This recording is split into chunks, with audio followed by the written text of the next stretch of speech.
Poetic peeps and gentle persons, in-betweeners and nonconformers, genders all and genders equal.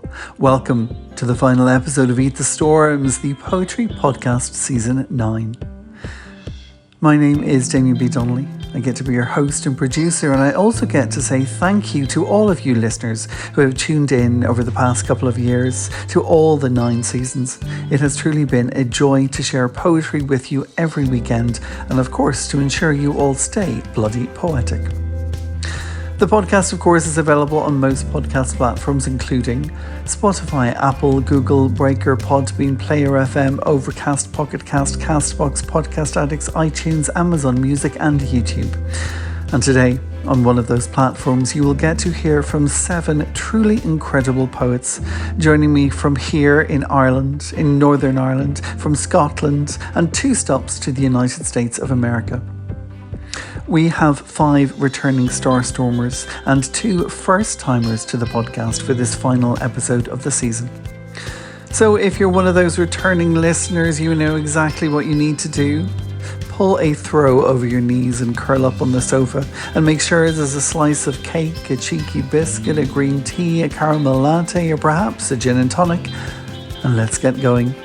My name is Damien B. Donnelly, this is Eat the Storms, and I hope you enjoy the show.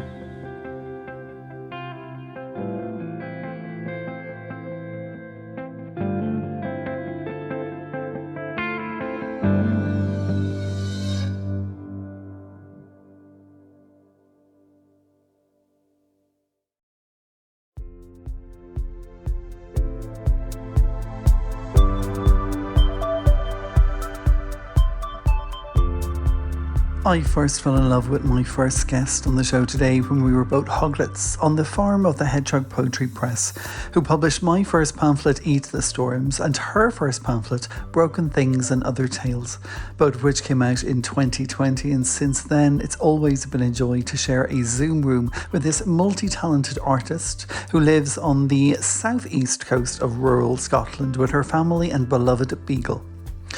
She is an artist and a community worker and currently practices as a poet, artist, spiritual director and retreat guide, while also working in the charity sector. In 2023, the Hedgehog Poetry Press published her Stickleback, which is a micro collection, and late last year her most recent collection, Wonderlines, arrived. A collection of poems and stories centred around the lives of 3 7th century female saints, of which you're going to hear poems from today. So it gives me enormous pleasure to open this final episode of Season 9, not only with a beloved returning guest to the podcast, but also with one of our Starstormers who closed our inaugural issue of the Storms Journal. Accompanied musically by Cáit Mack. This is Vicky Allen.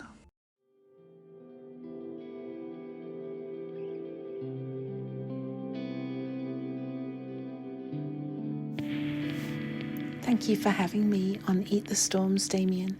My name's Vicky Allen, and I'm going to be reading some extracts from my new book, Wonderlines. It's a collection of stories and imagined notes and poems about 3 of southeast Scotland's female saints, St Ebba, St Thenu and St Bay. Ebba's notes, Wednesday night, after Compline. To be a king's daughter. Many have envied me, but all my embroidered clothes and adornments are gilded trappings of a very particular kind of imprisonment. I said no. I said I didn't want to be married to this man my father had selected for me. His hunger's not for me. My father is hungry for him and he for my father, and it is the hunger for power and advantage and expedience. I am being passed between them like a platter of good meat. It would be better if they found me foul, without flavour. Saying no. It's not you, it's me. It's me choosing the life I was made for and the universe of dreams that I hold. It's me choosing to recognize who I am. I do not need to see my reflection in you. It's me choosing possibility, dignity, purpose. When I say no to you, it's not you I'm saying no to. It's me saying yes to the God who made me, yes to a full life, yes to everything. Then use notes. A seal is watching me, eyes huge, moon gleaming, kind. Can they be kind? I'm glad for the kindness. It's so cold and I'm soaked and salted like a fish. There has been little kindness for me of late. My hands are still bound, wrists feeling raw and sore in the bindings. I can't work them loose. But here, on the great curve of my belly, I can place palms upon my child, tucked in the safe cradle within me. Sometimes, as our vessel rises and falls on a passing wave, I feel my skin rise and fall too, a ripple of the life within. It is a clear, calm night. This is surely another miracle in the middle of all this horror. I will lay here, quiet under the moon. I will watch the great circling of stars in the sky. I will remember there is a divine hand holding it all. Why don't I feel alone? Why don't I feel more afraid? Fear is here, waiting on the edges, like a wolf circling in the shadows. But I have looked her in the eyes. I have endured so much. Even if this is my last night, surely it is. I have endured. I long only for life for my child within. None of this is theirs to suffer. None of this. Soon I will sleep. My body has nothing left. So we rest in being held by the sea's lullaby, by the moon's calm face, by the seal's kindness. The moon speaks to the waves. Be calm tonight. Let us conspire with our Maker to bring balm, peace. Be still tonight. Let us bear our traveller to a safer shore. Be quiet tonight. Let us invite the wild ones of the sea to tame her wounded soul. Be kind tonight. Let us be a love lullaby to her dear unborn one. Be calm tonight. Let us conspire with our Maker to carry her home. Bay's notes. I caught a glimpse of myself in a still pool today. It was like seeing my mother's face. That's going back a while. I found myself remembering the set of her jaw when I tested her patience. The way she would take a quick deep breath before she spoke, as if grabbing air. I remember how she cried and cried when I said I was taking holy vows, when I said I was leaving. Then that quick breath, in, out. Well, you always did go your own way in the end. If this isn't God's way for you, He will just have to catch up, won't He? And then she laughed. I am smiling as I remember this. Remember feeling like God was laughing too. I have always been determined. This is why the sea and the rocks and the wild, wide spaces are mine. They are strong enough for me to lean into. Bay's Creed. I believe in the sea. Her susurrating wave sighs soothe my sleeplessness. Cool water wakens my soul. Roaring breakers echo my raging heart. I believe in the sky covering my entire world. Blue, grey, black, rainfall and wind moan are her language of life. I believe in sun, moon, days' rhythms, years cycling. They hold hands across time and carry me forth, relentless.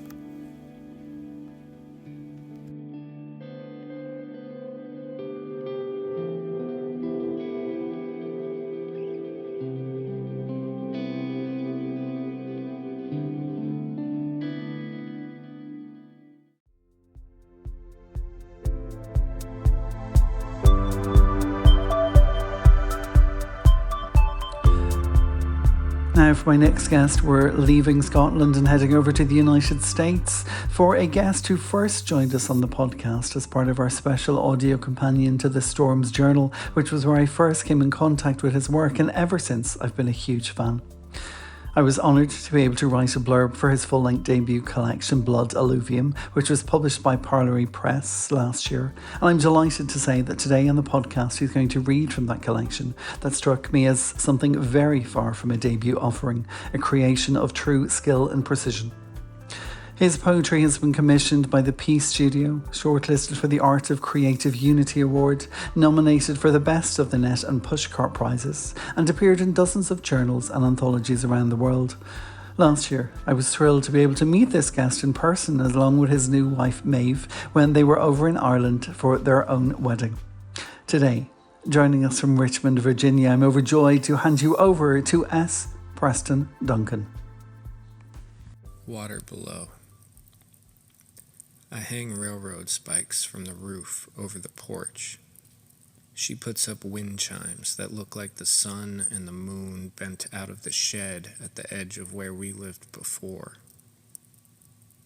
At night, we are the silent ones, wearing paths through each other. The street throbs with bullfrogs. Everywhere the swamp arrives, I am waiting to drive a stake through it. Even now on this hill that risks everything. Tonight there were owls in the yard. I heard a generation of bald cypress forming in their throats, the muddied edge of Virginia, the wet cardboard of it. I heard all that. When the wind blows, it drives the sound away, like a train coming apart in the air.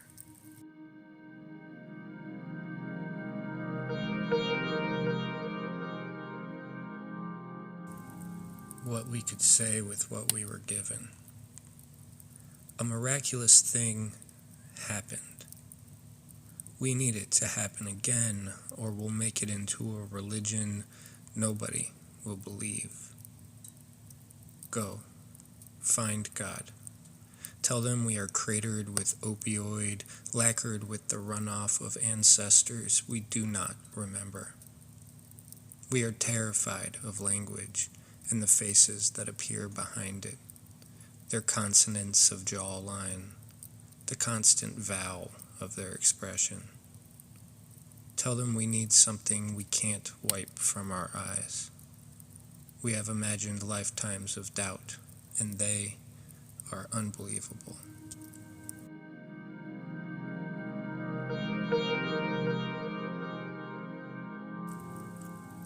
Now that I have met your family of ghosts, I renounce my nation. At first I was far away and had the fear of it, my strange feet defenseless. I would learn to lean on different vowels, climb down into the wind beneath the country, touch my forehead to its backward sea.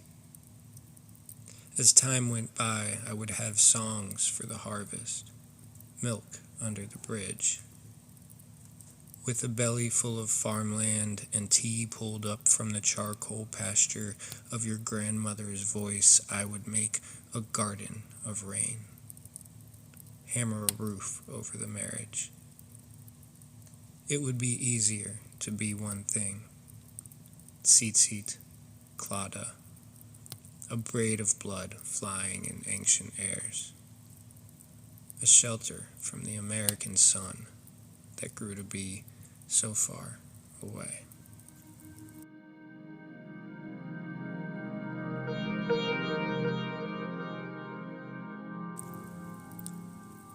Death dresses. The little girl inside me grew up, had kids, died in your bed. Hysterical.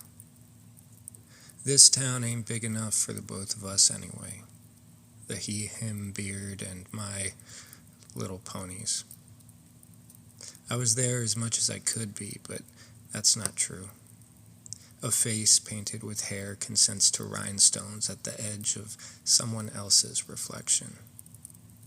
They them cast spells with mascara wands in secrecy. Always had pigtails to play with. Dreamed of being a sniper over cherry pie and buttercups gathered from wet football fields in helmets that never fit. There is no absolute difference between us. As a man, I've had rites of silence and bone-shackled foresters, blood meridians, marksmanship, swimsuit editions. I had idols with gruff voices, bubblegum cards, stats, body armor, a battlefield, a legacy of motorbikes. Death dresses in silks, and oils lifted from altars by soundless fire. Says the words lapis lazuli in reference to maternity. Cracks an egg into cake batter. She plucks the flame from your candle as though it were a flower, as though it were a harp string inside a womb. I have been built to carry bodies, but who is to say I have the hands for it?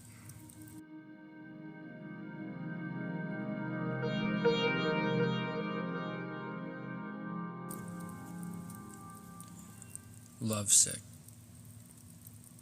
Now that panic is thin, and all our errands remind us of what we have not forgotten, I grieve you so sweetly. I grieve you along the edges of sleep. I grieve you in tremoring light, in a tarpaulin of blue music hanging from the open call of burden and lark. In isopropyl mail, I grieve the letters of your name. I grieve the torn package of your voice arriving from the state. My grief is a laundry of pulp dressed in gymnasium distance. My grief is a star that awakens the tip of blackened rope from slouching, a holiday in the window, a gathering at the door for processions of hungry arrivals forming in rain. Let me rush to say I grieve you. Let me pull my boot from this squirming thing. Allow me to say the truth, that we have lost songs to this conversation, but not an acre of music has passed. In overgrown fields ascending, I grieve you. In an arrow of migrant plume, I grieve you. In the ginger and jasmine of rest, I grieve you. In an altar of unnamed saints, I grieve you.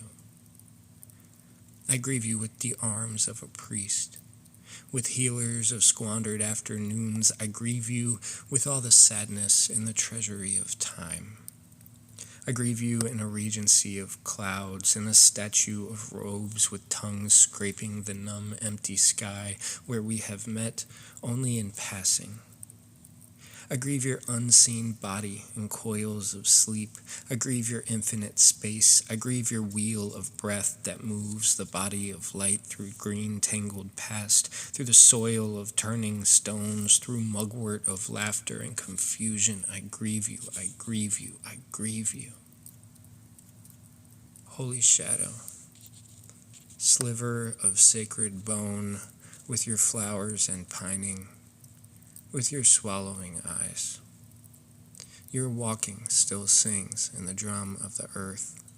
Your skin is still stretched over the organism of your ritual. Your vine is still rising from ash in the shell, where your cards are decided. The morning arrives again under the spell of your perfect breath. Your thought meets the wind. There is no secret between love and grieving. Thank you.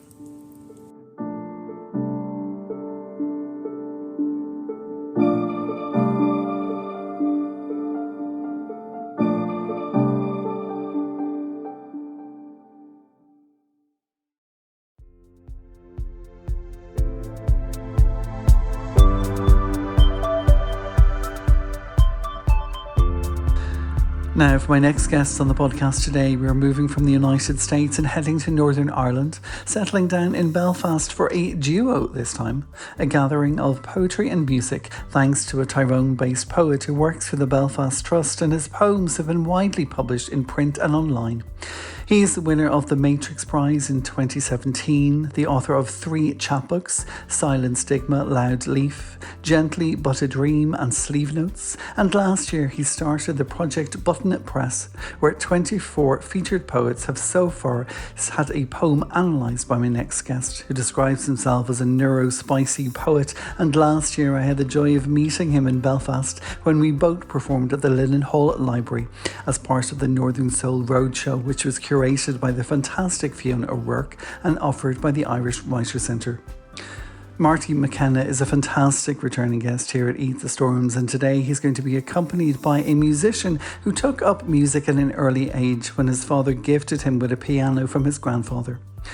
Practicing on that piano at home, moved on to music lessons, to private lessons, to studying music theory, to finally performing, most notably, at the BBC Sessions in Victoria Square. His musical style ranges from classical to modern, from Einaudi to Tierson, so today I'm delighted to welcome, along with Marty McKenna, Sam O'Neill.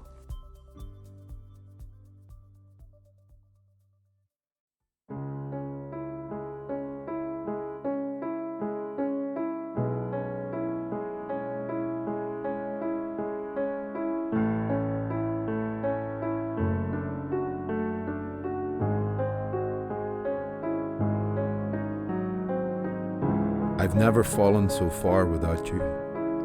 I was raised with a very silent adoration of the other.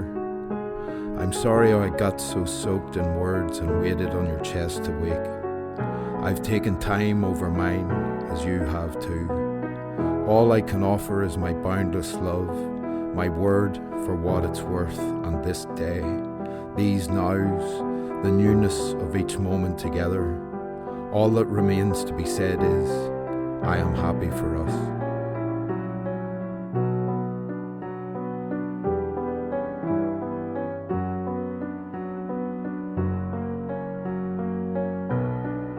Small black wing tips, gate so sweet. Fresh from the fog, you delight me. I watch you walk away, return. Our dynamic has changed since sober. More present now.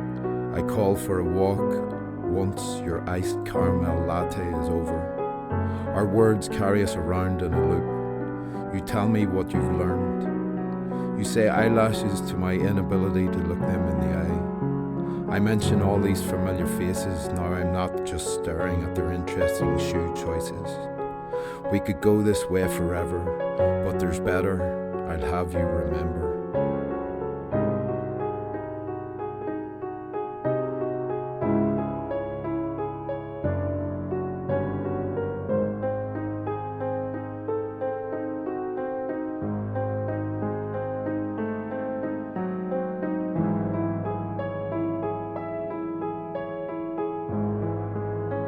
I asked you for a season. We went longer than that. I can still make sense of your room with the high ceiling, the new bed where we tapped out syllables on each other's skin. You taught me not to use the word beautiful in a poem, for we were poets. It wasn't long before our declarations. Fuchsia buds sang plump songs just outside the pale muslin-draped windows. You were my first ekphrasis. Nourishing solitude sacrificed before the altar you and I had built, hand by hand.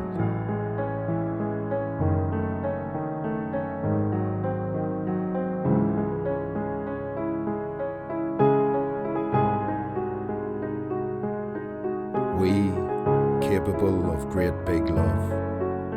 I in the narrow place, you in the great big wide. I exist as spirit animal. As our daughter transforms, she grazes with me. We exist in different time. How hard this must be.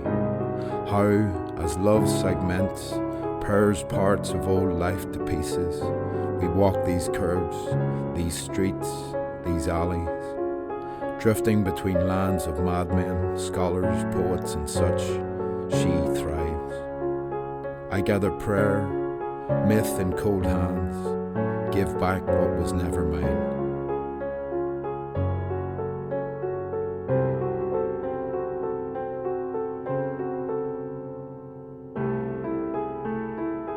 Urban twinkle in black morning just before dawn shakes my hand is as calm, as quiet, as moment, alone and groggy in the dining room. It's Monday again, hot coffee and you again. Lines float up top my head, words and words and words flow freely from balcony, through window to good-sized wind. Dearest son, when will you take this prayer and break it? I wait as the sky goes blue, a hint of orange for a while, then sudden, a majesty like no other. All facets of love are triggered, felt.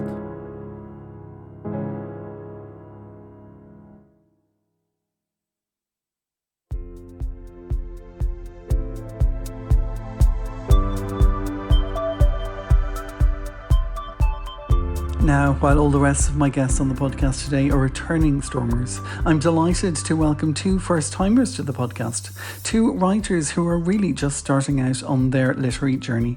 One from Mullingar in Westmeath, but first we are starting with a 26-year-old writer who lives not far from me here in Lusk. He lives in Dundalk in County Louth and he writes under the name Púca. And unbelievably, he only started writing poetry seriously last year. This year, he hopes to have one, if not two, poetry collections published, one of which will be a chronicle of grief and all its forms. So today, for the first time, I'm delighted to welcome to Eat the Storms, Púca. Hello Stormers, I'm Púca. I just want to say thank you to Damien quickly for giving me the opportunity to be here on this platform amongst so many talented people. This first piece is about the artists, particularly the young artists of Ireland, and how we can forge a better future for ourselves through the arts. The city streets, lamp hung in the low light glow, gulls swooping frenzy from canals, droplets of morning gimping by with cobbled knees, knocking on as ticks in time, two hands grasping long and hopeful at the sober day. Carpe diem flung proud from their chests, trumpet rising, champions, born of Bridget's breast and licked from the ground, defiance blooming as words from a blood-spent pen, no clotting ink for sweet stains sung in lilt for keening. The artist's hand carved the future and the past, a dream-cracked light from cascading stone, bury meaning in your words separate from the bone. Dig deep as Seamus did, conquer that cruel condition, casting fear on you in shadow, power from the palate's mouth, your voice the herald of the country's dawn, midwife to the modern muse. Seize your day before the long night seizes you.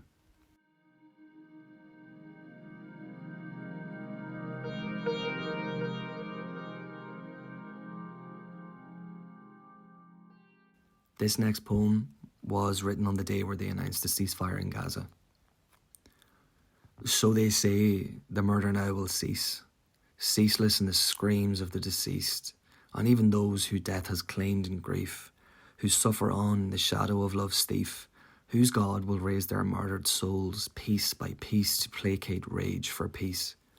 How many children born to death, a lullaby choked from their last breath, whose corpses are now the corpus too, that fragile secret only children keep, naked in their nascence dead, innocent children of God, raped and reaped and cleaved clean by the children of men. We will bury them in the swaddling cloth, lying throat cut in their clay cot, their only blanket now, their dreams.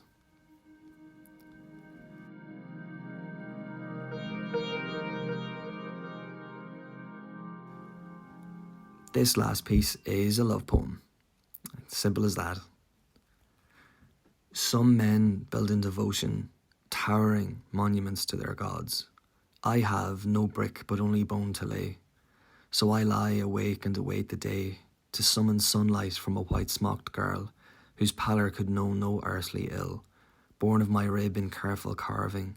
Our griefs hung high on the ivory graves, no past clamber from beneath the earth, dancing translucent against the veil. We flicker and fade to candlelit strobes, baying mercy from our sojourn with ghosts. Like when you'd close your eyes, a child, cawing crows to murder light, in the corners of your hard-shut lids until stars appeared. If I am to know my own love in this life, I'll have already met death once before, riding triumphant on his pale stallion. He'll conjure from me my ghosts once more. Beneath my blood-bed muck, a casket, too brittle timber to hold my soul. At my feet will gather the gods of old. When the spade lulls me down in hollow rasping, I'll dig through soil and sin to you. Just one more thing before I let you go. Stay fucking poetic. Thank you.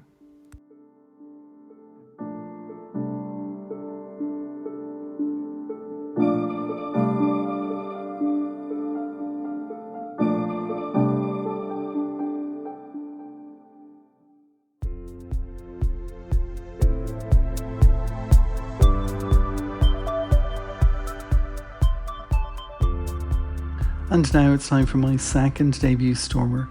As I said, this writer comes from Mullingar in County Westmeath here in Ireland.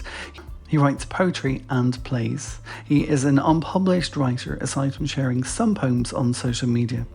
Making his first appearance on Eat the Storms today, this is James Kenny.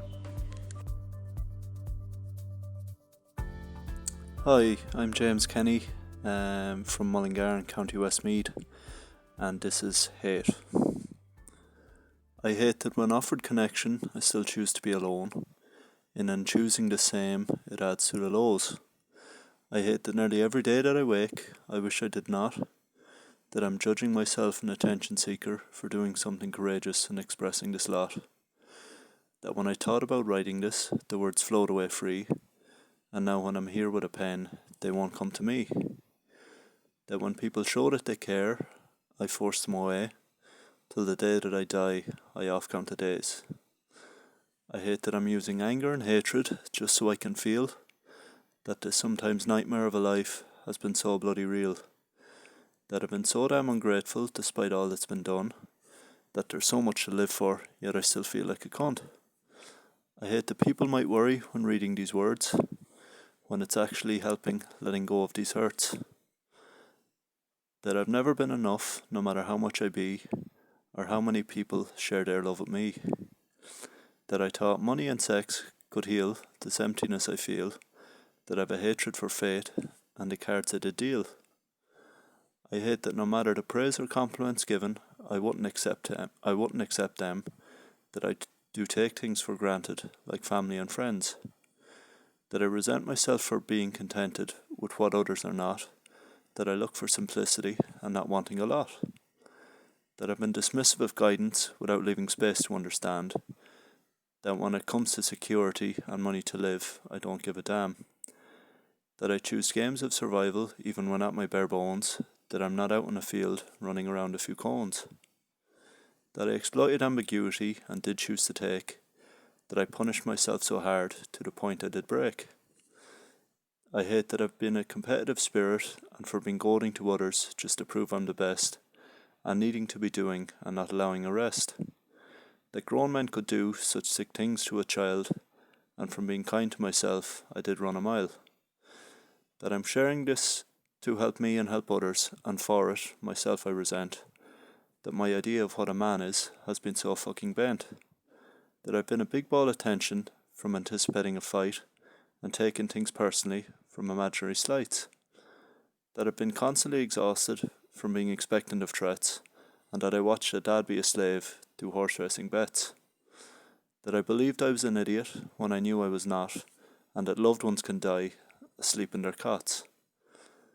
That I thought I was doing wrong by the changing of tack, that I deprived myself of fun and enjoying the crack. That my body was in bits and I didn't care less, that I suppressed all the shit and that not let it all off my chest. That there was a chip on my shoulder that wouldn't ever budge, that almost everything in life has felt like a trudge. The talents I've been gifted have been squandered away, that the serious in me just won't let me play. That I've been so full of pride, my back was put out, and when I let go of it all, I felt like a lout. That by crying and healing, I thought I'm wasting my time, and in how to be fair with myself, I've been damn near bloody blind. That by writing this poem, I feel so much fucking shame, and that when I found myself lost, I turned to what I knew, which was often self-blame. That I made life all about ball when the body was screaming for change, that I feel like a loser for how much I do love that game. Despite their giving of adversity, character, and opportunity in life, of which I could not have wished, that I've hated on the parents, and my complaining wasn't wished. I hate that I've hated myself too much to live, despite being given so many joys that life has to give. That to be pleasing to wants, I let others manipulate, that I sat down tonight and indulged myself in hate.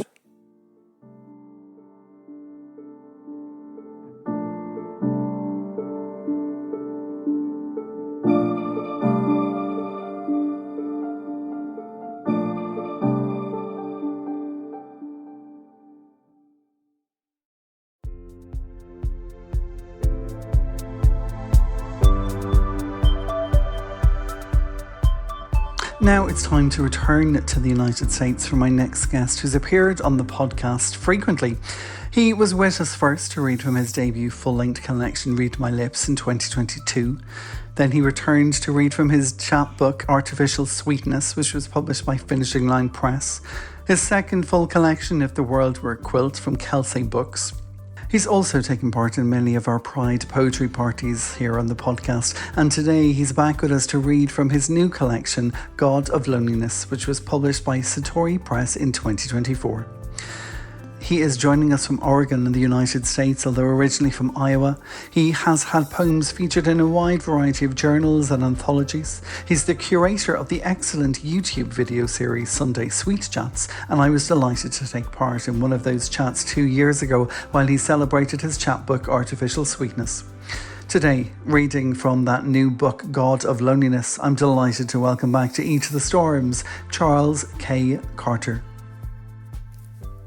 Hello, my name is Charles K. Carter, and I'm so glad to be back on the Eat the Storms poetry podcast. Thank you, Damien, for inviting me back. Today, I'm here to read from my latest collection, The God of Loneliness, which was just released from Rebel Satori Press. Before I start reading poems, I just did want to give a content warning and say that the poems I'm going to read today do contain some sexual content, and one poem in particular does contain some description of abuse and violence. The first poem I'm going to read today is called Barter. A crow fashions a nest of shiny aluminum foil scraps to blind a mate to fulfill his urges. A dog trades tricks for a treat. A little boy collects golf balls for a quarter each at the country club. His sister trades candy for paints to better tell her story when her vocabulary just doesn't cut it. The farmer trades a goat for seeds. The teens trade dares for kisses. A ticket is needed for a ride. I learned to barter my labor for Melissa Etheridge concert tickets, a hand job for a drink, a book for advice, a credit line or two for an escape. I bought a cat for company, picked up a man for better company, adopted a dog for even better company. But I would trade it all for you. You know who you are.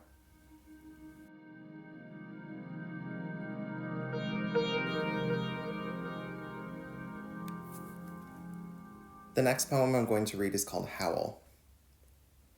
My father had a tendency to buy a new pet every 3 to 6 months, and when their newness wore off, he'd kick them around or neglect them. For a few years while growing up, we had a bloodhound. She never got much for attention. She was young and full of sexual energy, howling night after night for a little doggy company, for a little warmth in her cold outdoor enclosure, until one night she ended up with a bullet between her eyes. I'm not entirely sure my father didn't do it, jealous of her vitality and eager to play victim of such a loss. When I approached tender teenhood, with a queer, lustful howl beginning to blossom in my throat, I knew I needed to break my chains and run, or end up just the same.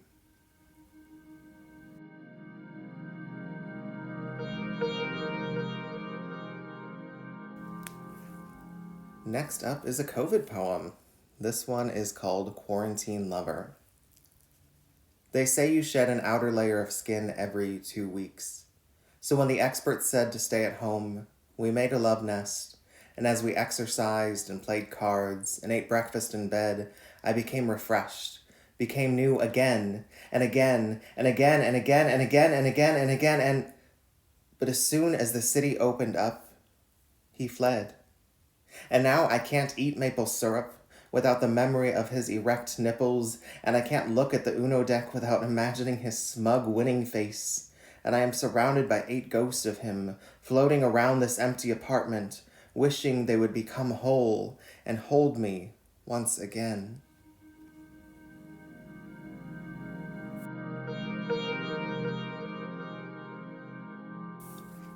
This next piece is a 2-part poem. It is called On Creation. 1.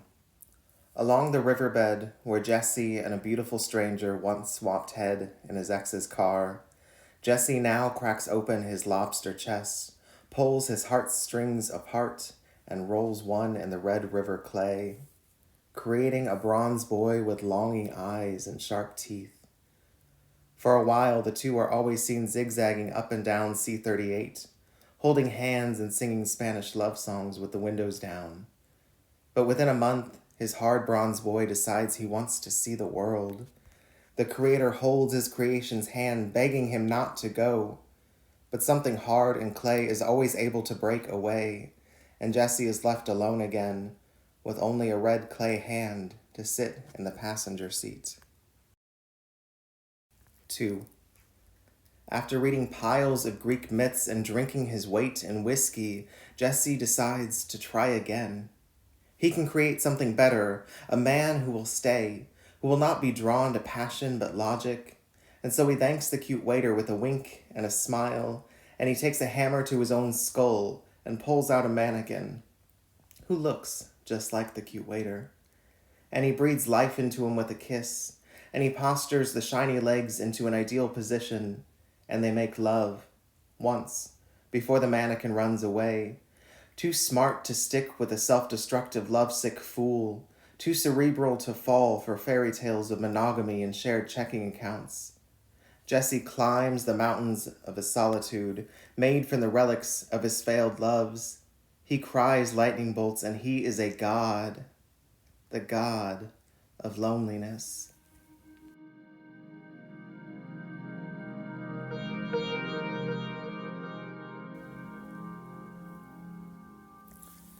The next poem I'm going to read is called In the Company of Ghosts.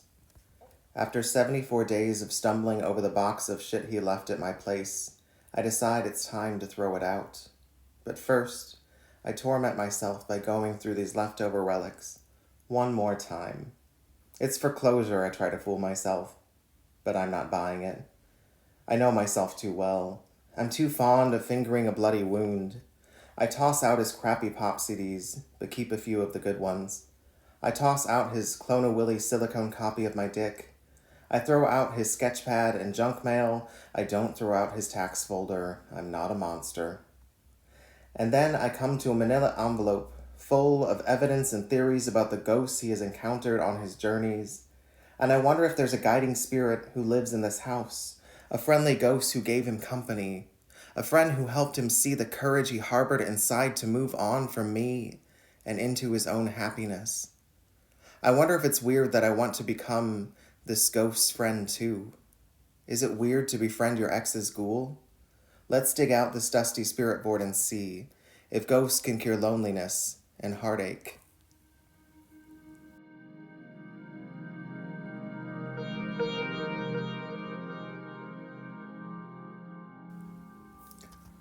The last poem I'm going to read to you today is actually the last poem in the collection.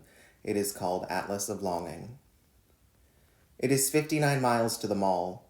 It is 133 miles for a vegan restaurant. It is 123 miles to the nearest gay bar. It is 145 miles average for a decent concert.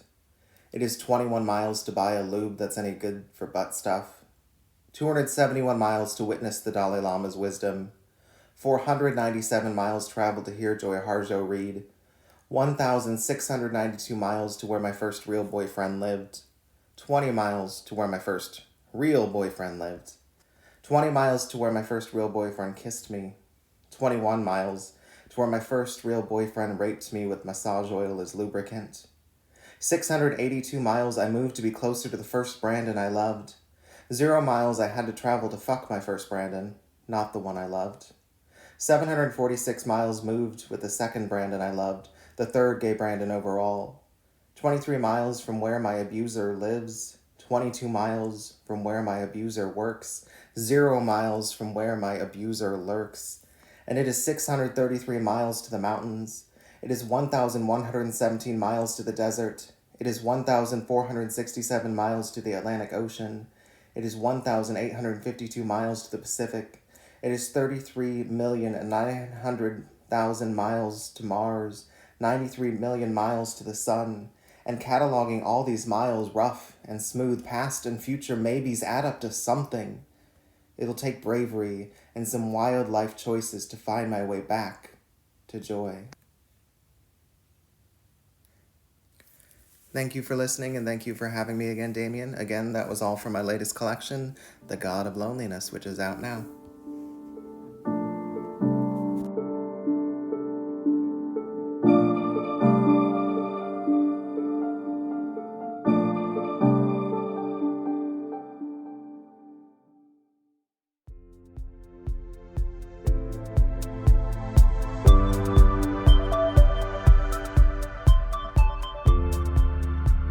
Last year, Drunk Muse Press published the debut full collection, The Bone Folder, of my next guest, and today I'm overjoyed to welcome her back to the podcast to read from that collection.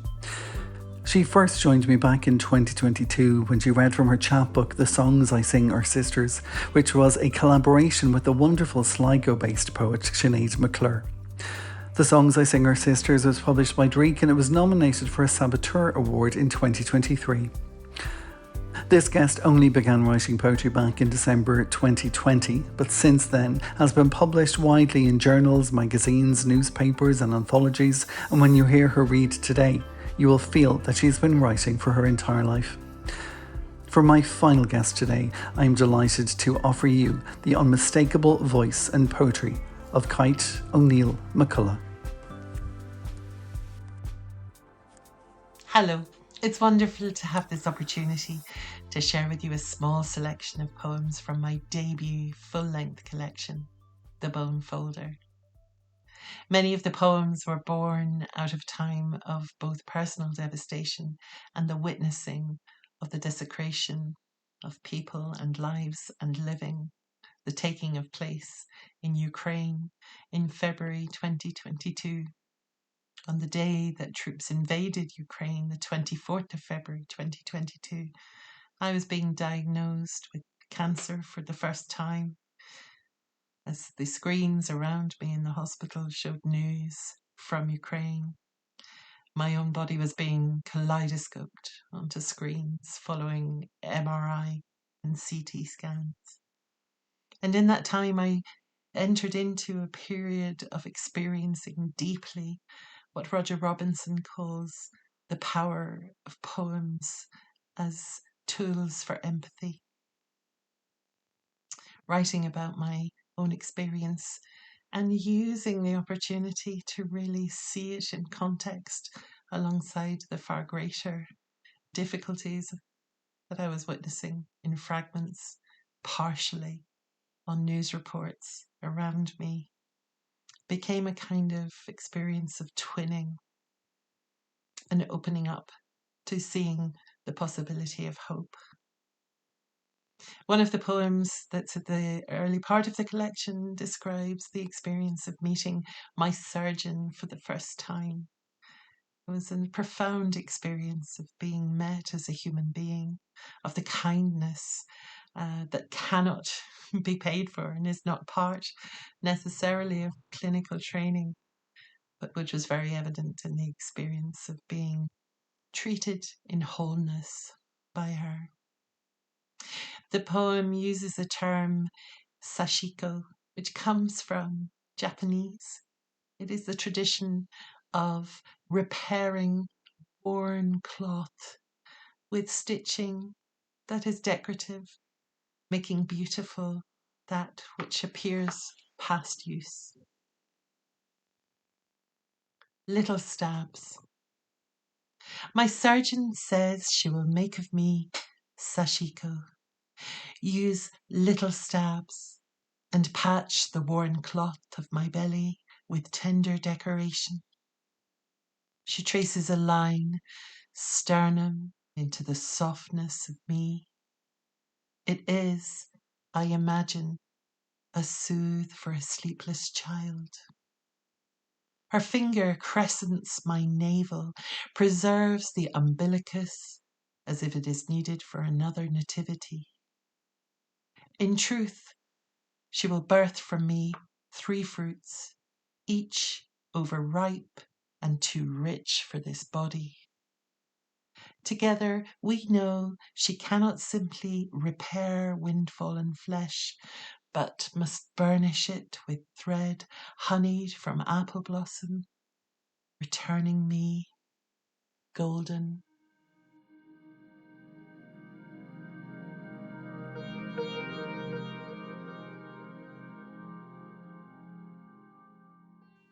My illness in 2022 led to a long period of being confined, first to a bed and then to a chair in my own house.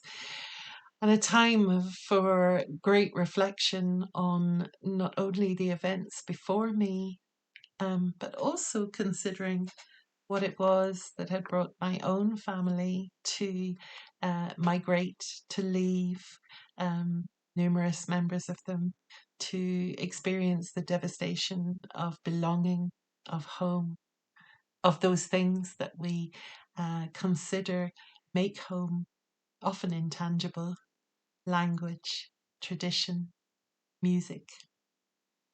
In the long fallout of the Civil War in Ireland of 1922, my own family experienced generations of to and fro migration between Ireland, America, between Ireland and England. And I wanted to record some of the imagination I have of those events, including from my own parents. At Loch Curran, 1965. Tri-entwined, my mother sits between sisters, one born for each season bar the harvest.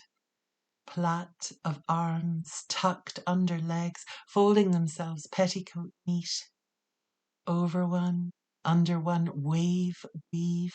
They are a basketry of whispers, creel secret, deep. My father makes to catch them. Beholden, he shuttered the circling of a lens, snapped just as their laughter escapes. They have become 1,000 florets of papas puff, dandelions. Birds sing in these smiles. My mother, iris to iris, with the camera, my father, her eyes on us always. Looking closer, I turn the frame, deflect lights raking, and see it's not my daddy, nor a future of me in her eyes. It is history's hurtle towards her, as she plunges into all she's already kenned. Everything that will take her from that moment, those sisters.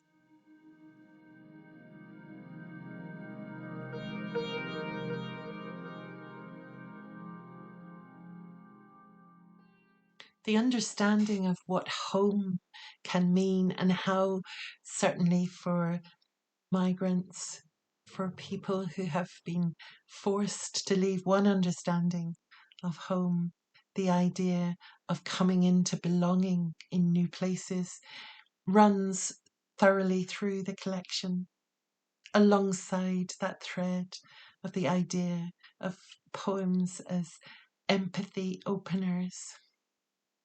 In his final poem, based in the village that I live in now, the place that has been becoming home, I'm sharing something about how that idea of loving dearly the places that are given for us, the people we share them with, can help us to understand how important it is for others, perhaps still denied that opportunity.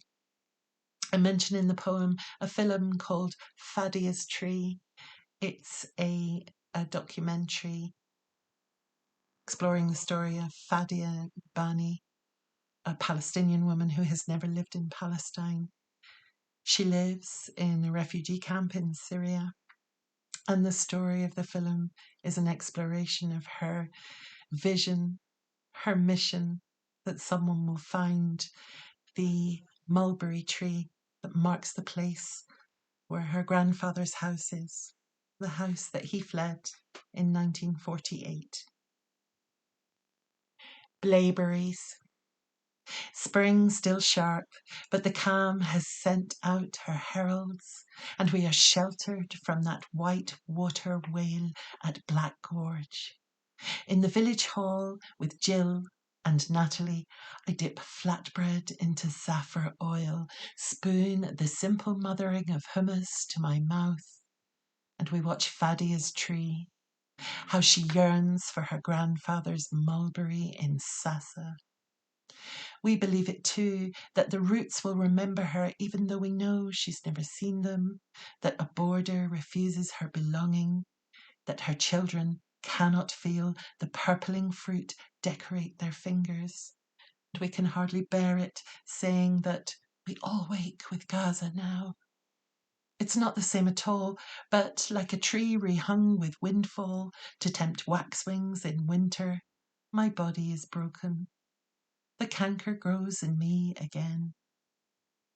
Later, kissing farewells at the woodland gate, beneath the sycamores, giant sentinels of their own wisdom, I look to the banks of the Rotten Rock path, where Anna, who recalls her childhood in Norway better each day, has planted blaeberries, small and nurture needful, like the bairns now untwining from distracted parents, adult blethers, to lie amid the soft shelter of this wise friend's gift, a minding of her even when she might forget herself.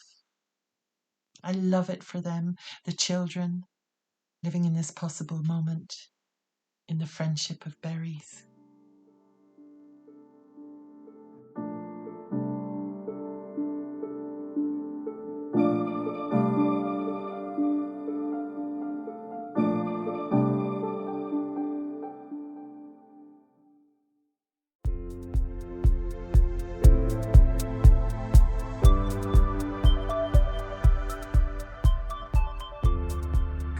And now, just before we finish up this final episode of Season 9, I decided to read a couple of poems, and this time I'm going to read some poems from my full collection, my debut full collection, Enough, which was published by the Hedgehog Poetry Press.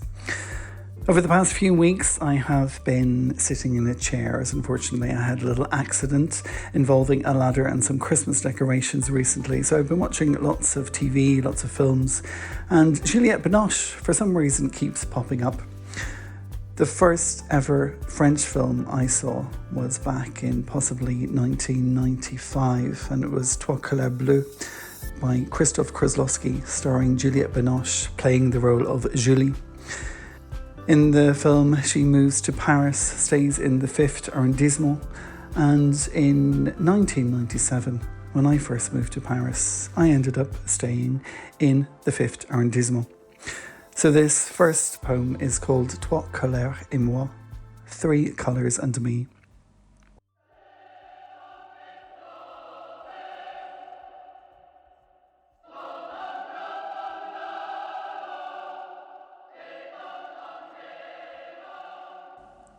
I was growing out of green when I saw you first in Dublin, watching you brush bare knuckle across a cinematic screen.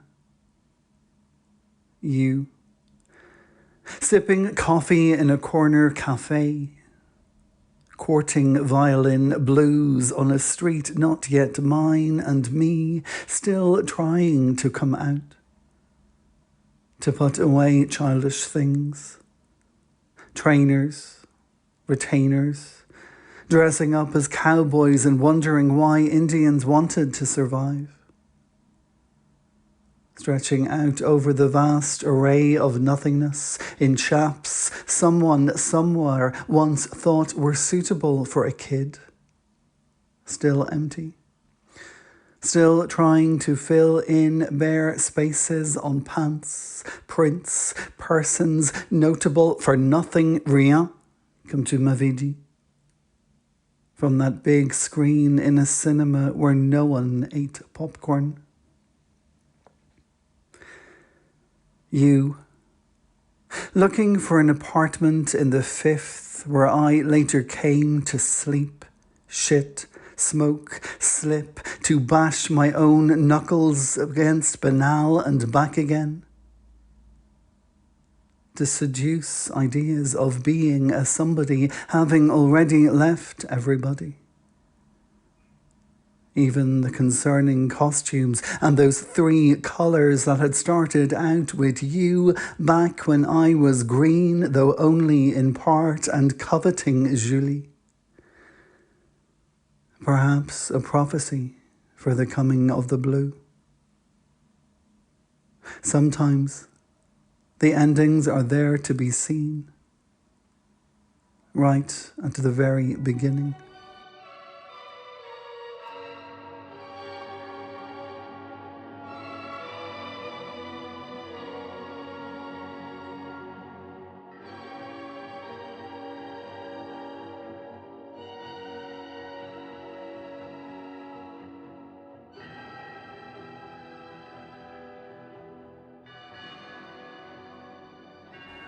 And for the second offering from Enough, sticking with colour, this time me in a park trying to be an artist. An autumn of amateurs.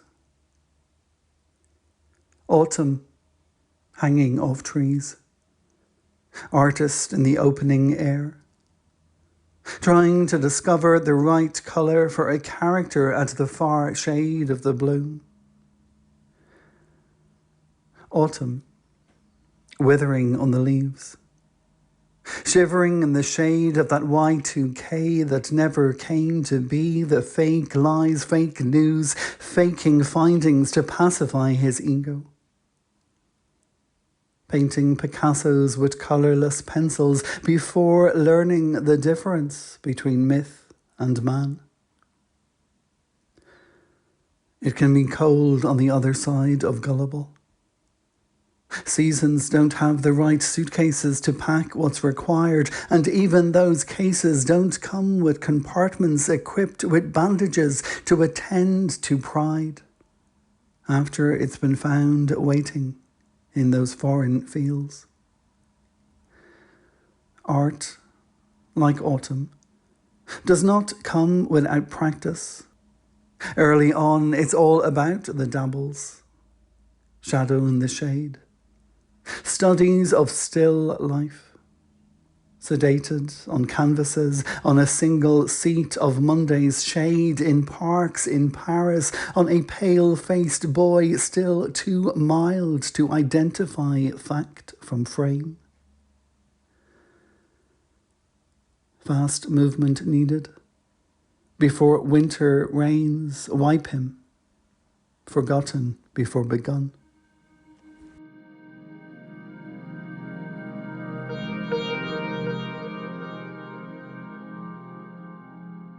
On the weekends at the end of the 1990s, in Paris, in Châtelet, pink elephants mixed with poison, in the jazz club Duc de Lombards, named after Duke Ellington. This poem is called Promises Made at Lombards. That hunting, that dance. We brushed soft shoe against hard surface. The pre-millennium stream of slow smoke, jazz notes under low lights down at Lombard's with its wine by the bottle, so that we swayed to those notes too complicated to catch hold of. We were saxophones, playing pink elephants between the Duke's darkness and the white lights of the blinding dawn. Prisoners to the poison. We stepped across that floor already haunted, devouring desire before it was kissed by the ghost we'd promised each other not to shake.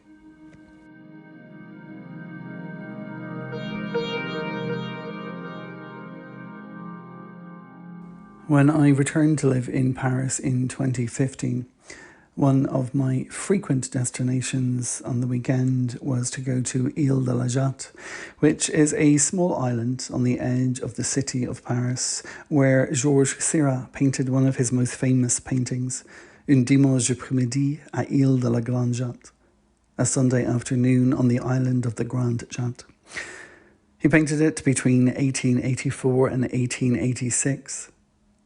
He died in 1893 at the age of 31, an unrecognised genius. 2 weeks after he died, his young son died. Shortly after that, his wife, who had been carrying their child, had a miscarriage and lost their baby. He is buried in Père Lachaise in Paris, and this poem is called Georges. Colour. He saw colour in a park.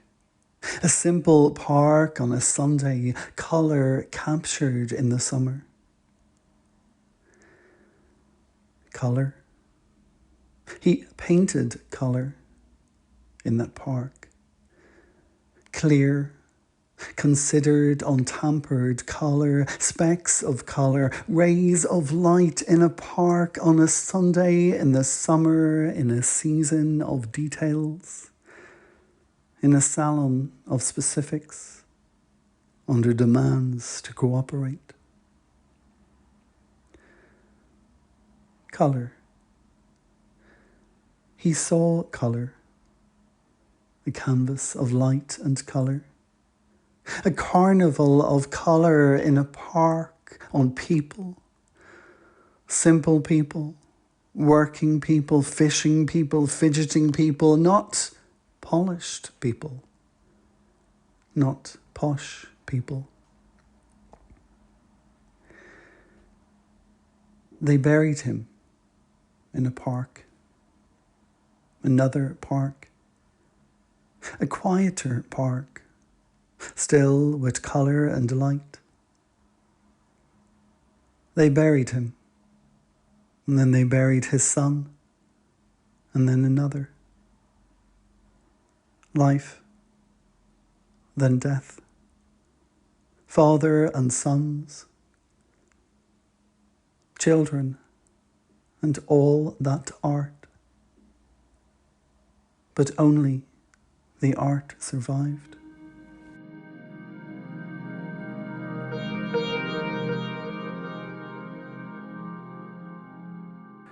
This particular poem from Enough, before the collection came out, appeared in the wonderful online journal Anti-Heroin Chic. This poem is called Ça suffit, a French expression meaning that's enough. Ça suffit. I remember rainstorms and running through straight lines, flooding cobbled streets.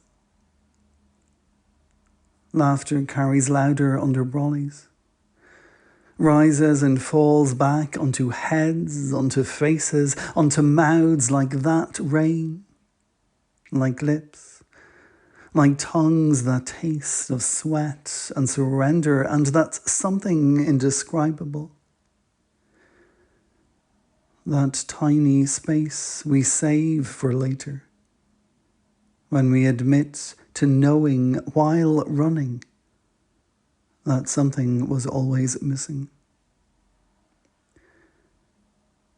I remember rainstorms and running through all those shut Sundays of grey roofs and terracotta pots, on steps that collected raindrops as if they knew already how much memory meant after, later. And the sun came out and there were no more brollies to keep us together.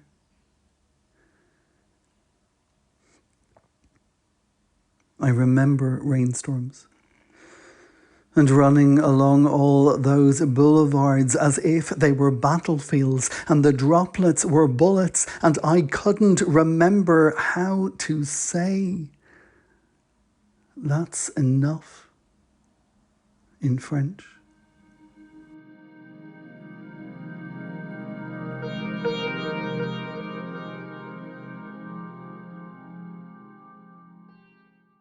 And so before I read this final poem from Enough, I just wanted to say a huge thank you to Mark Davidson, the head of the Hedgehog Poetry Press, who is the reason that we're here, because he was the one who published my debut pamphlet, Eat the Storms, and of course followed that up with my micro collection, which was based on ekphrastic poetry, and also a joint collection that I made with Eileen de Puer called In the Jitterfritz of Neon, and of course finally this collection, Enough. So thank you so much, Mark. This final poem that I need to read is actually the opening poem to the collection, and it's called 98 Rivière de Temple, 98 Rivière de Temple, or 98 Streets of the Old Temple. 98 Rivière de Temple. On Monday, a muse-filled Monday, the sky blue clarity carries, unlike the water in a single river, from sea back to source. The pace is steady, still stepping up on that spiral, but memory is mischievous and twists past a door long since shut, on a turret staircase now strained with ideals where youth once lived. And I wonder if all the sunflowers I painted on its walls of other people's smoke stains are still visible under all the time that's grown over it. Considerations here today, after Van Gogh, after all the running from the reverb of those shots and from the call of those crows that tried too hard to claw at the dream. We sketched once beyond those walls.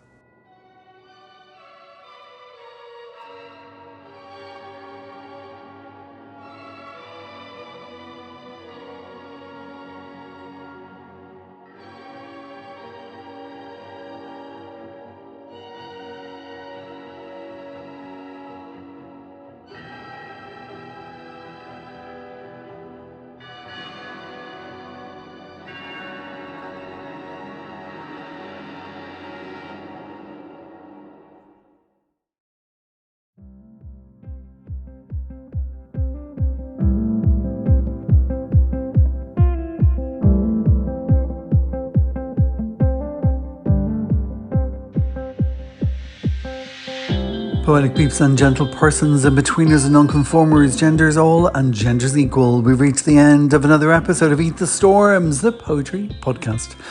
Not just another episode, but officially we have come to the end of season 9. This episode has taken a little time in getting to you, as I had an accident recently, a collision between a ladder and a box of Christmas decorations, and so 2 broken shoulders later, I finally managed to put this episode together. We will of course be back with you again in the summer with season 10, but for now I want to say a huge thank you to all of you for tuning in, whether that's been on platforms like Spotify, Apple, Google, Breaker, Podbean, Player FM, Overcast, Pocket Cast, Castbox, Podcast Addicts, iTunes, Amazon Music, or even YouTube. A huge thank you to all of my guests who have joined me, not only today but over the entire season. For details on all of those guests, you can head over to eatthestorms.com, click on the podcast section, and there you'll find a blog post for every episode. This was season 9, episode 13. My incredible guests on the show today were Cáit O'Neill McCullagh, Charles K. Carter, James Kenny, Púca, Marty McKenna and Sam Neill, S. Preston Duncan, and Vicky Allen, who was joined musically by Keith Mack. And before I leave you, I want to say a huge thank you, a very special thank you to all of those who participated in, who listened to, or who donated to our very first fundraiser. This took place in December of last year, and it was a podcast for Palestine, and the funds raised went to Children Not Numbers. Our aim was to raise €2,000, and we did just that, and just 2 weeks ago I managed to transfer the funds to the charity. This year, I wish for us all a brighter, more peaceful future. Free Palestine. And so that's it. Until we meet again, though we will have some special episodes coming up before season 10 begins at the end of the summer, including a Poetry Day Ireland special, our annual celebration that incorporates 32 voices from each of the 32 counties on this fantastic poetic island of Ireland. So until then, stay bright, stay safe, and most of all, stay bloody poetic.